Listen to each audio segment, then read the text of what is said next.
tell you that I love you 100 times a day. Welcome today on the Essex Way Part 2. So we're going to walk 8 miles from Chipping Ongar to Salts Green. I'm with my two friends, Pastor Steve and Lionel. But we're also going to have a bit of a chat on the way, a life talk walk, and we're going to share our thoughts on marriage. How many years marriage have we got between us? I'm clocking up 30 in December. So Lionel's been married 30 years this year, and how about you, Pastor Steve? 29? 29 and a half. So 30, 29, and for me, 22 this time. So how much is that altogether? 82 years? Sure. Yeah, so between us, we're not saying we know much about marriage. We're still learning. Yeah, we're still in beginner's class. We're still learning, but we have 82 years of experience. We'll share why marriage is special, and I suppose how to keep our marriage fresh. I'm looking forward to hearing Lionel's views on this. I'm gonna tell you that I'll miss you if you go. So we're going to start off by asking the question, what we think is the most important ingredient in marriage. For me, it would be forgiveness. Otherwise, it's gonna get worse and worse, and escalate and escalate.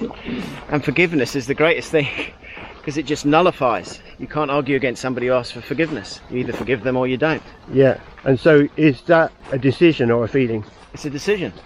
Yep. Well, even though when you feel upset.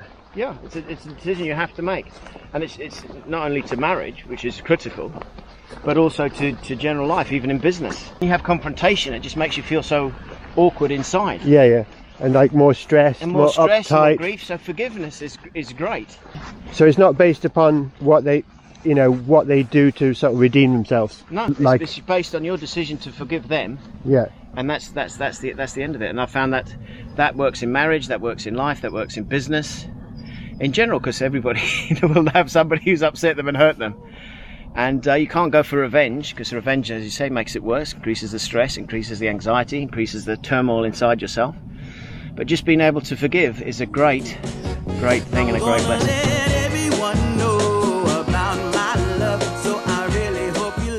In 30 years of marriage, I've often shared this before, but I've probably thought about divorce for about maybe 2 to 3 weeks. So an hour here, a day there.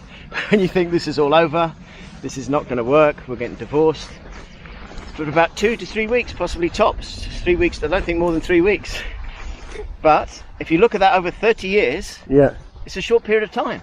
I mean, was it a 1 3 week period? No. When you have an argument and you think this is awful, you don't talk for 2 days or a day or something like that. If you just added them all up, just a 3 week period. Okay. In total. So do you think you've improved with being able to forgive more? It's constant. You have to do it all the time. This week I'll need to forgive. She'll need to forgive me. Yeah. I asked for her forgiveness. That's another one. I thought you wouldn't need forgiveness. I thought it would build. Well, I'm getting there. No, I need a lot. You just, after 30 years, you think, how can this person have put up for me with 30 years? Yeah. But it works both ways, because nobody's perfect. But you can have an enjoyable relationship for that time. We still get excited about each other. We still do things together and plan, and it's great. But it has to be worked at. Yeah. Because it's a decision you make. You don't try before you buy. I was at a wedding once, and the groom said, "Oh, well, you got to try before you buy." We didn't try before you buy it, and maybe there's something in that because we've been married for 30 years. Yeah, and then it has something special. Like it has to work no matter what. Yeah.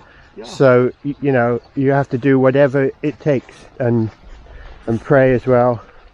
Well, that's the one key there, prayer. And I'm a Christian, so I've got Christian faith, and God is involved in our marriage. Yeah. With being married today is impossible. That's why probably a lot of people don't do it. But there's a scripture which says, with God all things are possible. Yeah. So you have to be with him. And when you're with him, then things become possible because you're in a relationship with him. Yep. And that's exciting because that's like a relationship you can have with a partner. You can have a relationship with God that way. And doesn't in the Bible it says love is patient, love is kind. Whenever I feel myself getting a bit upset or whatever, I just remind myself love is patient, kind, gentle. And whenever I go shopping with my wife, I always say love is patient, love is kind. Long suffering, that's another.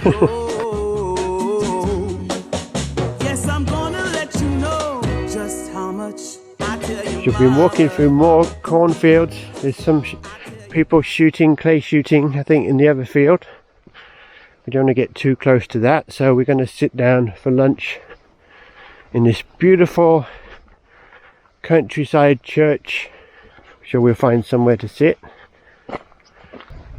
Oh, there's like two churches. One church here and one church here. And we've got some benches. So I'll take you around it. We'll have a look. So I really hope you love me too. Yeah, I really hope you love me too.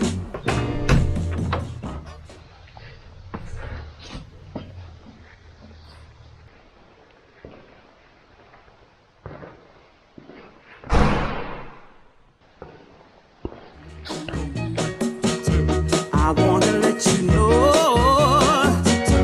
oh, you're the only one for me, no one else. I'm gonna shout it out, yeah, up on the mountaintop.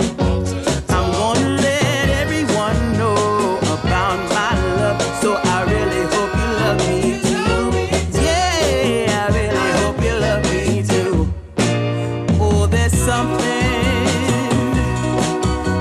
inside, yeah, that really makes me wanna speak my mind,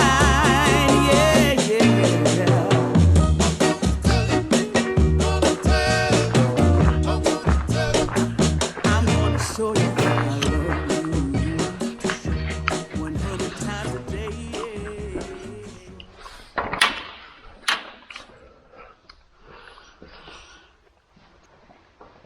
So there's two churches right next to each other. Very strange, isn't it? So we're talking about marriage, Pastor Steve. Oh yes. I So, remember we so the main ingredient of marriage. well, love has to come first. Exactly. Love has to come first. The kind of love that is not selfish. First Corinthians 13 talks about love, and it describes how love is kind, not selfish. It's not easily disturbed. It's consistent, and it does not keep any record of wrongs. Now the problem is when it comes to that record of wrongs, why many marriages don't survive is spouses who keep reminding each other, remember you did this, remember you did that. When you ask your spouse, does something that is not right, instead of keeping it in your heart and stocking it up in your heart, well, confront her, let her know this was wrong, I'm offended, I don't feel good, and therefore please let us talk about it. And just discuss about it, talk it through. Don't make it boring. Come on, get excited about it all, because you get married only once, and that is it. Just enjoy, make it an adventure, make it something that for both of you to enjoy. I'm gonna tell you that I need you. One of the tips I've learned about marriage over the years is this one. I didn't understand it for a while, but I used to watch a lot of football. You know, when the England game came on, put the TV on, watch the match. And at that moment, always when I'm settled down, I'm just really enjoying the game, my wife would always just come and ask me something about something, and I would sort of try and look around her and continue to watch the match.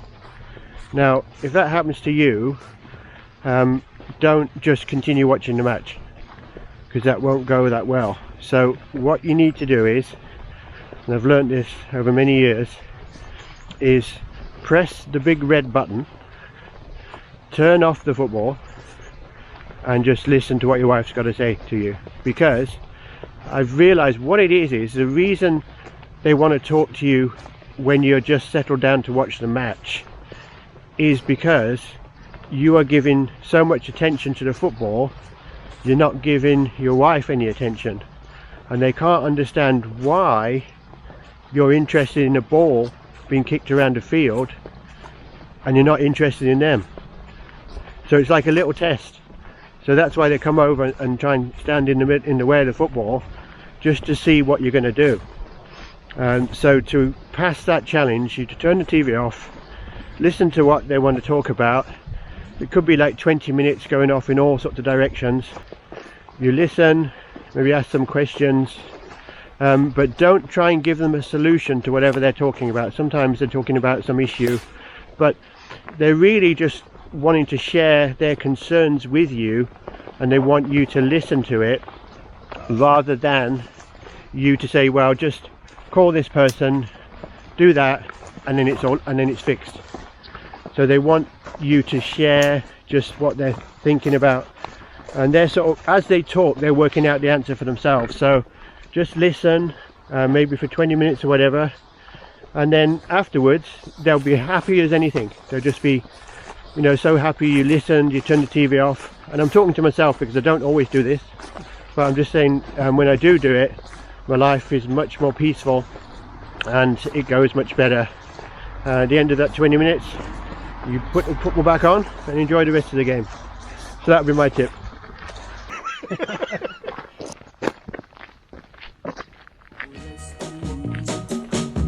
And love you till my dying day. You're the only one I need. Yeah, Salt Lake City, Essex Way. Pepper Green.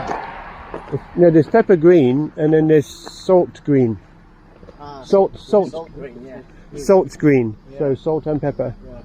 So this is where we're parked. So this is a good place to stop. There's a bus stop here, and so we will say goodbye here. So it's goodbye from me. Nice, goodbye from him.